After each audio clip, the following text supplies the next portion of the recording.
మన ప్రభువైన యేసుక్రీస్తు నామమున మీరును నా ఆత్మయు మన ప్రభువైన యేసుక్రీస్తు బలముతో కూడి వచ్చినప్పుడు అట్టి వారిని సాతానునకు అప్పగింపవలెను. మీరు అతిశయపడుట మంచిది కాదు. పులిసిన పిండి కొంచెమైనను మద్దతయ్యను పులియ చేయదని మీరెరుగరా? మీరు పులిపిండి లేని వారు కనుక క్రొత్త ముద్ద ఒకటై ఆ పాతదైన పులిపిండిని తీసి పారవేయుడి. ఇంతేకాక క్రీస్తు అను మన పస్కా పశువు బలింపబడెను కనుక పాతదైన పులిపిండితోనైనను దుర్మార్గతయు దుష్టత్వమును పులిపిండితోనైనను కాకుండా నిష్కపటమును సత్యమును పులిని రొట్టెతోను పండుగ చేయ ఆచరించింది. సార్ బైబిల్లోని వారందరం తీద్దాం. యెహెజ్కేలు గ్రంథము 18వ అధ్యాయము. యెహెజ్కేలు గ్రంథము 18వ అధ్యాయము 32వ వచనం. యెహెజ్కేలు గ్రంథము 18వ అధ్యాయం 32వ వచనం. మరణము నొందువాడు మరణము నొందుటను బట్టి నేను సంతోషించువాడను కావున మీరు మనస్సు త్రిప్పుకొనుడి, అప్పుడు మీరు బ్రతుకుదురు. ఇదే ప్రభువకు యెహోవా వాక్కు. మరణము నొందువాడు మరణము నొందుటను బట్టి నేను సంతోషించువాడను కావున మీరు మనస్సు త్రిప్పుకొనుడి, అప్పుడు మీరు బ్రతుకుదురు. ఇదే ప్రభువకు యెహోవా వాక్కు. భూమి మీద ప్రతి మానవుడు మరణిస్తూ ఉన్నాడు. దేనికంటే దేవుడు మానవుణ్ణి మట్టితో చేశాడు. మట్టి తిరిగి మట్టితో చేరిపోవాలి. కానీ ఆత్మ దేవునిది. ఆత్మ దేవుని దగ్గరికి చేరాలి. కానీ ఈ ఆత్మ తిరిగి దేవుని సన్నిధికి చేరాలంటే ఈ ఆత్మను జాగ్రత్త చేయడానికి ఇచ్చిన శరీరంతోనూ మనసుతోనూ ఈ భూమి మీద ఉన్నంతకాలం జాగ్రత్తగా జీవించాలి. ఎవరు నా తండ్రి, ఎవరు నా రక్షకుడు, ఎవరు నన్ను నడిపిస్తున్న దేవుడు ఎవరు అని గ్రహించి ఆయన్ని నమ్మి ఆయన అనుసరించి జీవించేవారిగా ఉండాలి. ఇదొక హెచ్చరిక. యెహెజ్కేలు గ్రంథంలో ఇదొక హెచ్చరిక మాట. ప్రతి మనిషి మరణిస్తాడు. కానీ మనిషి మరణించినప్పుడు దేవుడు సంతోషించడు. ఈరోజు చాలామంది ఎవరైనా చనిపోతే దుర్మార్గుడు చచ్చిపోయాడు, ఎంతకాలం వాళ్ళని హింస పెడతాడు, అందుకని దేవుడు తీసుకున్నాడులే అంటారు. తప్పుడు మాట అది. బైబిల్లో ఈ వాక్యాన్ని బట్టి, ఈ వచనాన్ని బట్టి మనం చూస్తే దేవుడు అలా తీసుకుంటాను అంటున్నాడా? లేదు. మనిషి మరణించటాన్ని బట్టి దేవుడు ఆనందపడ్డు, సంతోషపడ్డు. ఆ మరణానికి ముందు మనస్సు త్రిప్పుకుంటే, దేవుని వైపు మళ్ళితే, మారు మనస్సు పొందితే అప్పుడు దేవుడు సంతోషిస్తాడు. ఆమేన్. అందరూ చెప్తాం హల్లెలూయా. ఇది దేవుని యొక్క వాక్కు.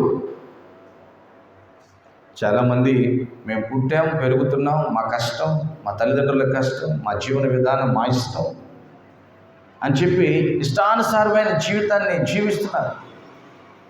కానీ నువ్వు మరణించినప్పుడు దేవుడు బాధపడుతున్నాడు. ఎందుకంటే భూమి మీద దేవుని యొక్క మాటను నిర్లక్ష్యం చేసావు కాబట్టి, దేవుడిచ్చిన సంతోషకరమైన ఆనందకరమైన జీవితాన్ని అంగీకరించలేదు కాబట్టి నీ మరణాన్ని బట్టి దేవుడు దుఃఖపడతాడు. వాక్యమించిన ప్రియ దేవుని బిడ్డలారా, తిరిగి మనం మట్టికి కలిసిపోతాం అనే ఆత్మ మీద దేవుని సన్నిధికి చేరాలా, లేకపోతే అగాధంలోకి నిత్య నరకంలోకి వెళ్ళాలా అనేది మన శరీరంతో ఉన్నప్పుడే, ఈ గుడారంలో ఉన్నప్పుడే మనం దాన్ని నిర్ణయించుకోవచ్చు. ఈ గుడారం, ఈ శరీరం అనే ఈ గుడారంతో మనం ఈ భూమి మీద ఈ జీవనాన్ని సాగిస్తున్నప్పుడు నన్ను సృజించిన దేవుడు ఎవరు, నాకు రక్షకుడు ఎవరు, నన్ను నడిపించే పరిశుద్ధాత్ముడు ఎవరని మనం గ్రహించగలిగి మనస్సు ఆయన వైపు మళ్ళించుకుంటే ఖచ్చితంగా మనం ఆయనతో సదాకాలము ఉంటాము. ఆమేన్. అందరూ చెప్తాం హల్లెలూయా. మనం మనస్సుని తిప్పుకోవాలన్నమాట, మనస్సుని మార్చుకోవాలి. చూడండి ఒకసారి 2 కొరింథీయులు 5వ అధ్యాయం 10వ వచనంలో ఇట్లా ఉంటుంది ఈ మాట. 2 కొరింథీయులు 5వ అధ్యాయం 10వ వచనం.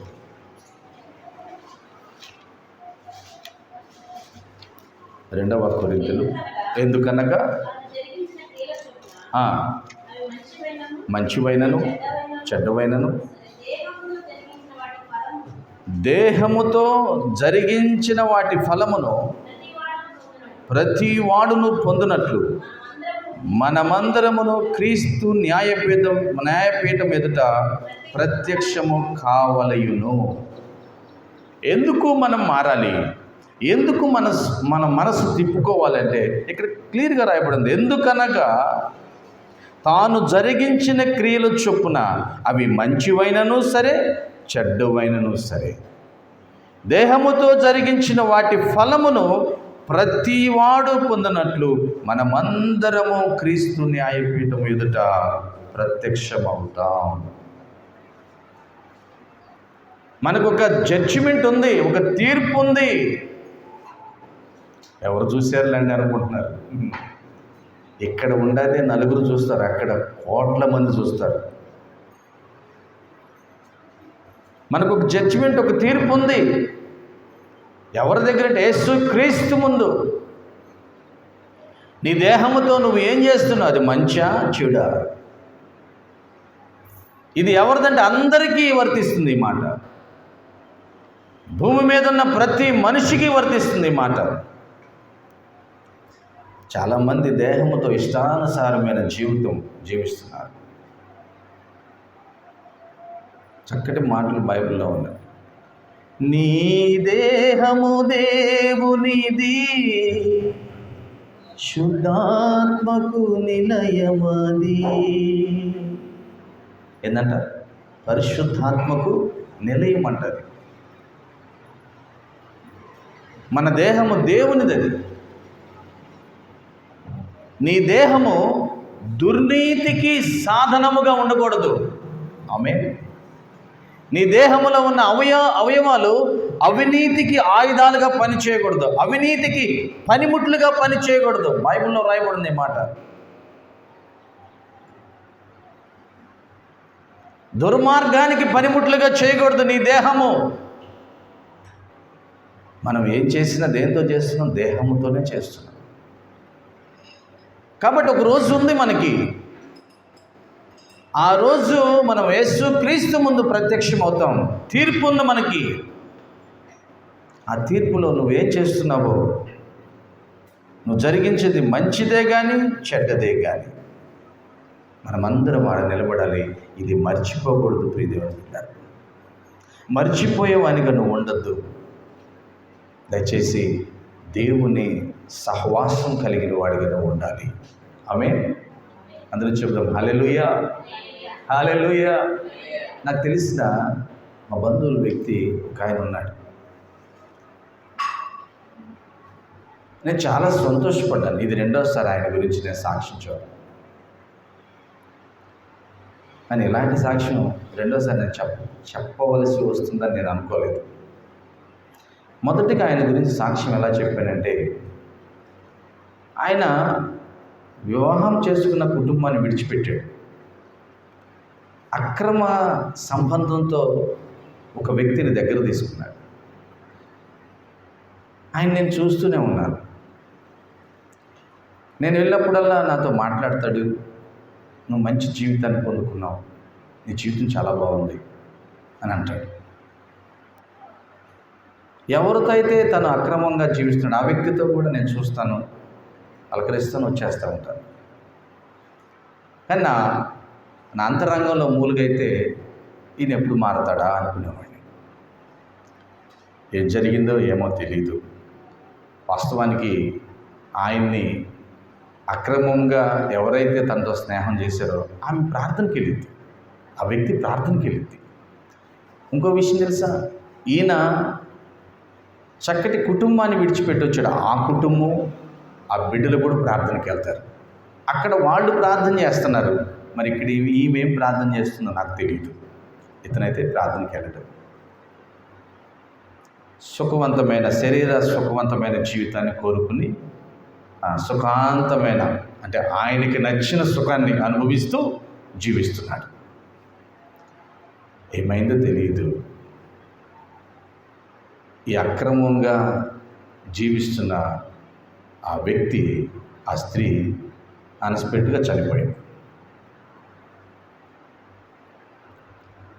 ఇప్పుడు ఆయన స్థితి భోజనం పెట్టేవాళ్ళు లేరు.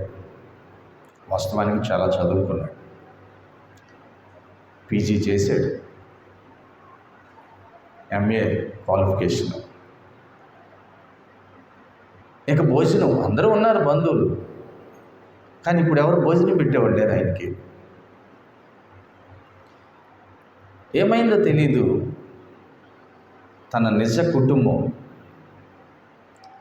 ఆ ప్రార్థన దేవుడు ఆలకించి ఎవరో ఒక వ్యక్తి మధ్యవర్తిగా పనిచేసి నిజమైన కుటుంబంతో, మొదటి కుటుంబంతో ఆ కుటుంబం ఈ వ్యక్తి వెళ్ళి కట్టబడ్డాడు.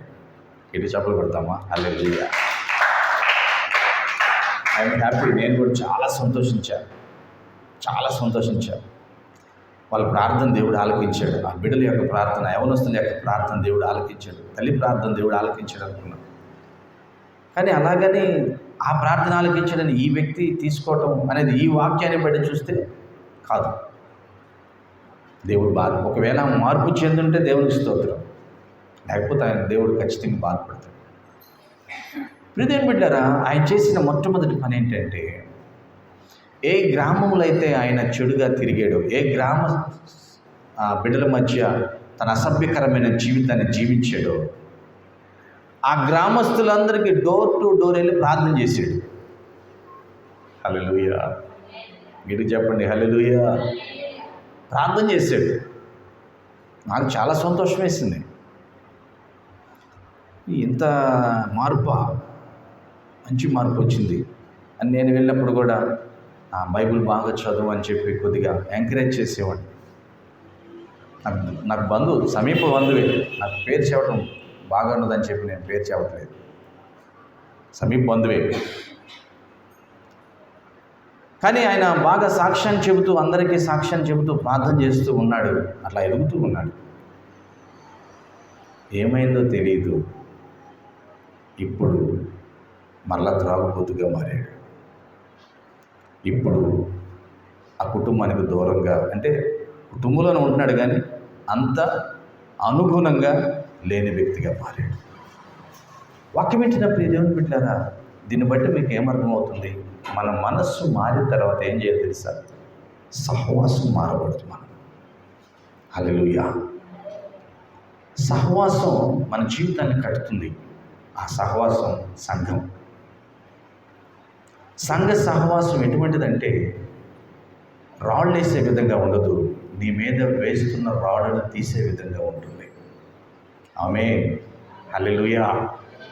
నీ కొరకు త్యాగంతో వచ్చి మరలా నిన్ను మందిరాన్ని తీసుకెళ్ళి దేవుని వాక్యాన్ని నేర్పించి ప్రార్థించే విధంగా ఉంటుంది. సంఘం అంటే ఒక కుటుంబం లాంటిది. కుటుంబమే. ఆ కుటుంబానికి యజమాని యేసుక్రీస్తు. ఆ కుటుంబంలో ఎవరికి బాధ వచ్చినా మిగిలిన వారందరూ పనిచేయాలి. అది సంఘం. ఆ కుటుంబంలో ఒక వ్యక్తి పడిపోయినప్పుడు మిగిలిన వారందరూ వెళ్ళి చేపట్టుకొని లేపాలి. అది సంఘం. ఆ వ్యక్తికి బహుశా సంఘ సహవాసం లేదు, ఆ వ్యక్తికి బహుశా దాని గురించిన వివరణ తెలియదు.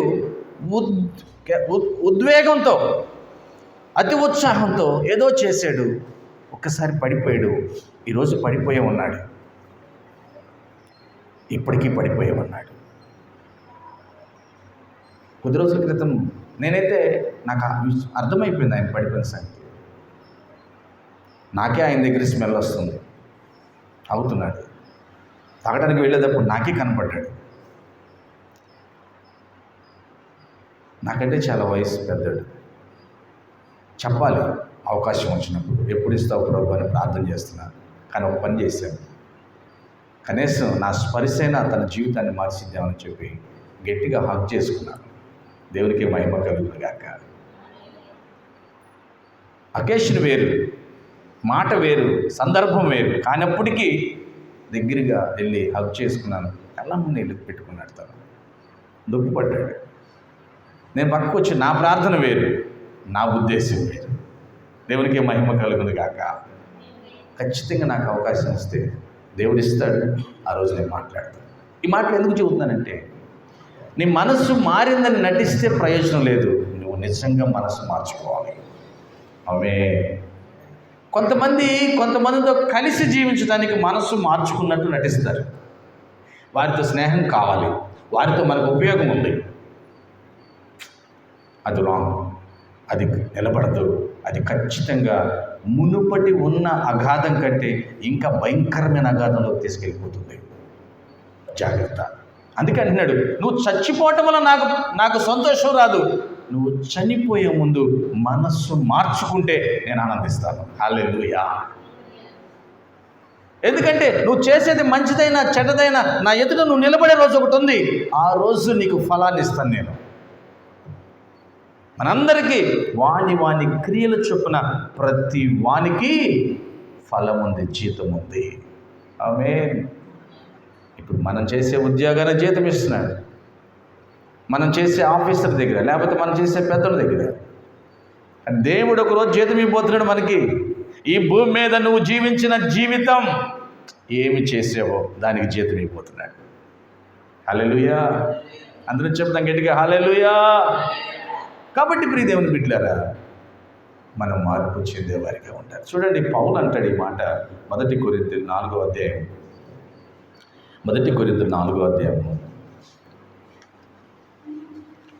20-21 వచనం. మాటలతో కాదు, శక్తితోనే ఉన్నది. మీరేమి కోరుచున్నారు?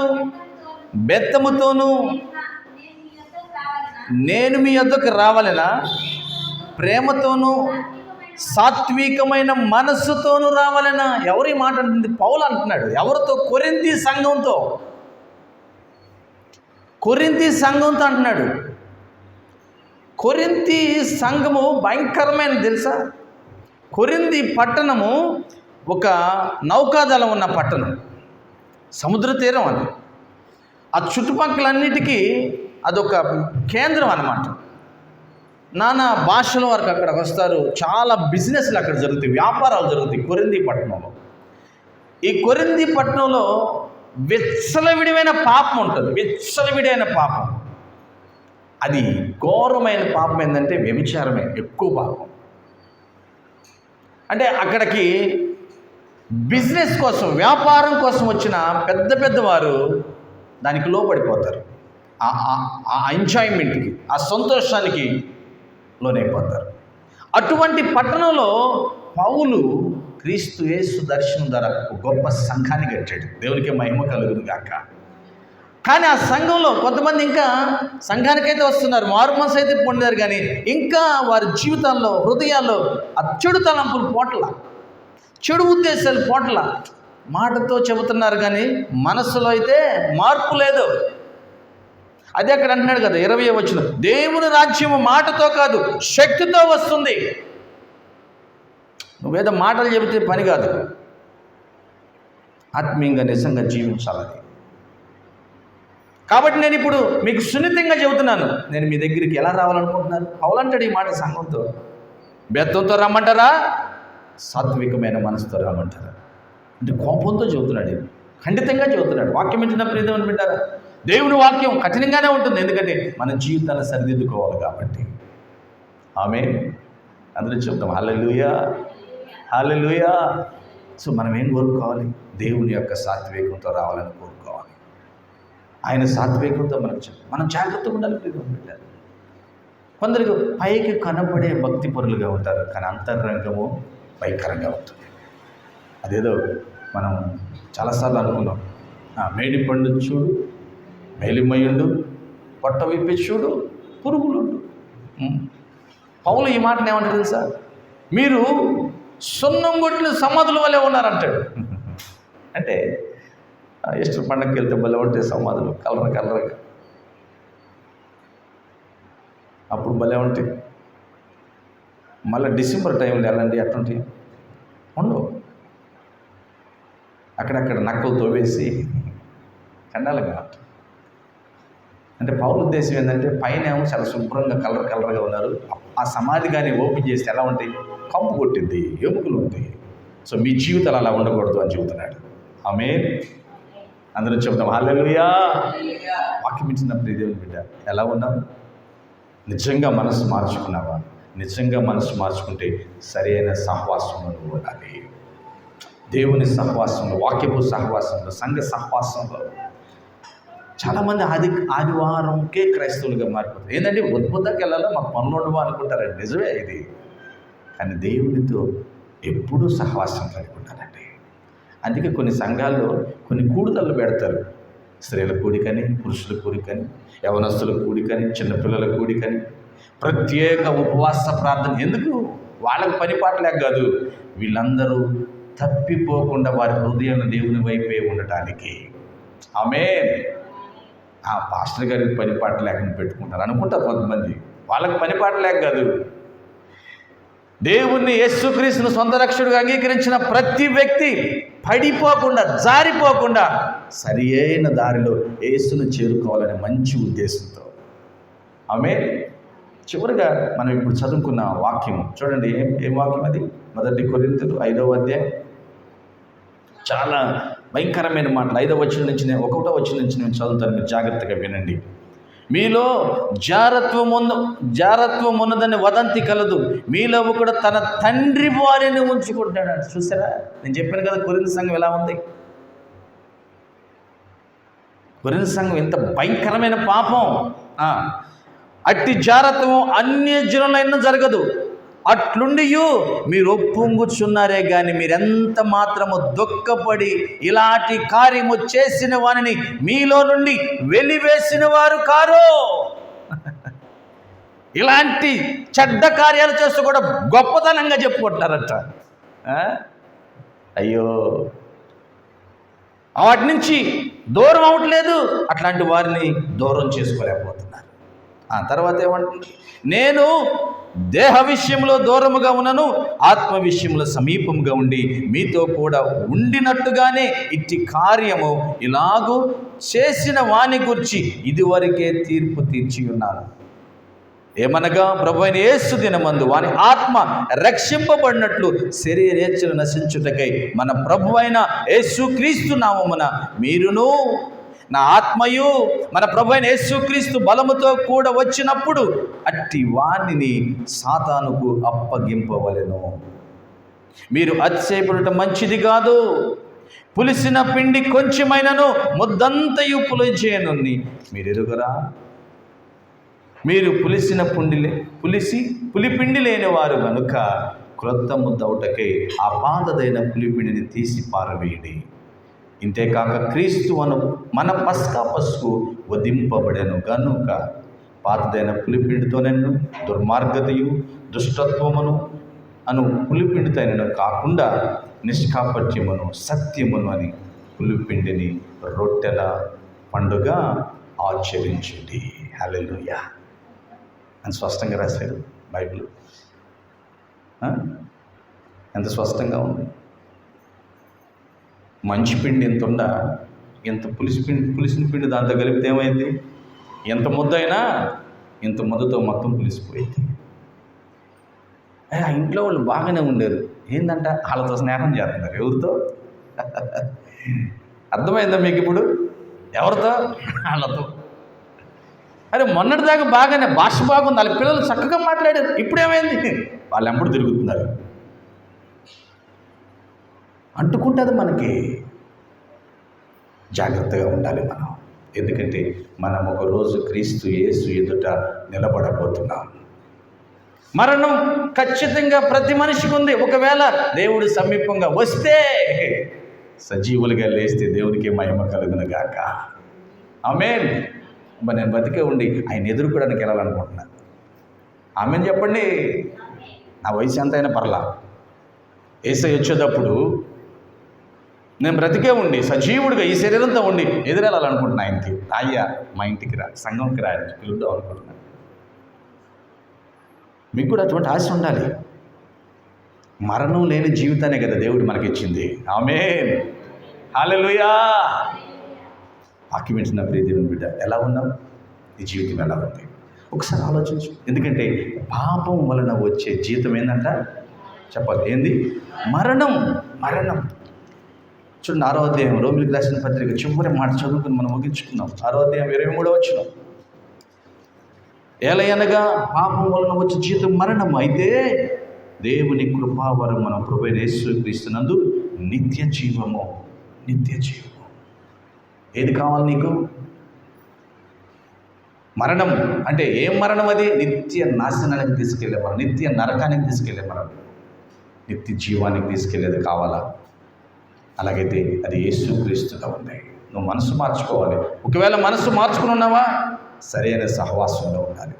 అప్పుడు మన జీవితం చాలా ఉన్నతంగా ఉంటుంది. ఒకవేళ మనం కన్ను మూసిన యేసయ్య సంతోషిస్తాడు.